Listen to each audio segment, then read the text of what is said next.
Hello everyone, welcome to Sanmarga classes. ಎರಡನೇ ಪ್ರಶ್ನೆ, ಬೇಟೆಯಾಡುವ ಸಮಾಜದ ಲಕ್ಷಣಗಳನ್ನ ತಿಳಿಸಿ ಅಂತ ಕೇಳ್ತಾ ಇದ್ದಾರೆ ಮಕ್ಕಳೇ. ಲಕ್ಷಣವನ್ನ, ಇದು 1 ಮಾರ್ಕಿನ ಪ್ರಶ್ನೆ. ಬೇಟೆಯಾಡುವ ಸಮಾಜವು ಬೇಟೆಯಾಡುವುದು ಹಾಗೂ ಆಹಾರ ಸಂಗ್ರಹಿಸುವುದು ಈ ಸಮಾಜದ ಮುಖ್ಯ ಕಸುಬಾಗಿತ್ತು. ಓಕೆನಾ. ಇದು ಮಾನವ ಸಮಾಜದಲ್ಲಿ ಅತ್ಯಂತ ಪ್ರಾಚೀನ ಮತ್ತು ಸರಳವಾದ ಸಮಾಜವಾಗಿದೆ. ಈ ಸಮಾಜವು ಬಹಳ ಚಿಕ್ಕದಾಗಿದ್ದು ಕೆಲವು ಮಂದಿ ಜನರನ್ನ ಒಳಗೊಂಡಿದ್ದು ಸಂಚಾರಿ ಸ್ವರೂಪದ ಜೀವನ ಶೈಲಿಯನ್ನ ಇವರು ಹೊಂದಿರುತ್ತಾರೆ.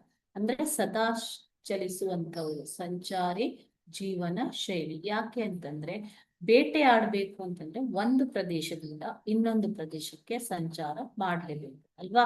ಸೊ ಇವರು ಸಂಚಾರಿ ಜೀವನ ಶೈಲಿಯನ್ನ ಹೊಂದಿರುತ್ತಾರೆ. ಇವರ ಆಯುಧಗಳು ಏನು ಅಂತಂದ್ರೆ ಕಲ್ಲಿನಿಂದ ಮಾಡಿರುವಂತಹ ಕೊಡಲಿ, ಕಲ್ಲಿನಿಂದ ಮಾಡಿದ ಕೊಡಲಿ,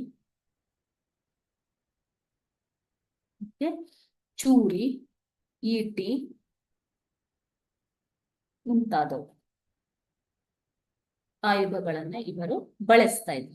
ಇವರು ತಮ್ಮ ಅಸ್ತಿತ್ವಕ್ಕಾಗಿ ಕಾಡು ಪ್ರಾಣಿಗಳನ್ನು ಬೇಟೆಯಾಡುತ್ತಾರೆ. ಸೊ ಪ್ರಕೃತಿ ಸಹಜವಾಗಿ ಬೆಳೆದಿರುವ ಹಣ್ಣುಗಳು, ಬೀಜಗಳು, ಗೆಡ್ಡೆ ಗೆಣಸು, ತರಕಾರಿಗಳನ್ನು ಕೂಡ ಇವರು ಸಂಗ್ರಹಿಸ್ತಾರೆ. ಓಕೆನಾ.